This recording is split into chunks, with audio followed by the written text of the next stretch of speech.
are also a lot of skeptics to the green movement. And I happen to be one of them. That's why I put raise his hand next to the skeptic.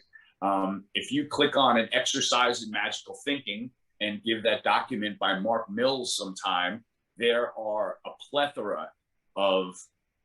carbon-based data that really explains how powerful fossil fuels actually are, and unfortunately how weak wind and solar actually are in terms of their ability to transmit power. So, when you start thinking about things like it takes 100 barrels of oil to make one battery large enough to store the energy of 1 barrel of oil, you start to say to yourself, what are we doing here with this green movement? When you've got former BlackRock CEOs,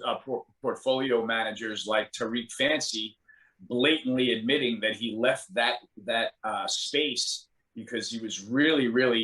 figured out that it was a hopeful idea and something that was being sold to the public, I get very skeptical myself, because this is an insider portfolio manager that's looking at all kinds of credits and equities, and he's deciding that what they're forcing on the markets is unnatural.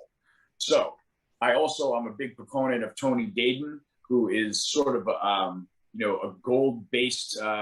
currency guy, and you can get a great insight into him with that Grant Williams podcast that I linked to there. But he's a believer that the word sustainability itself doesn't mean anything, and what they're trying to drive sustainability toward is this sort of lofty goal that is really just an excuse to change our behavior for using natural resources, energy, and all kinds of other commodities here in the country.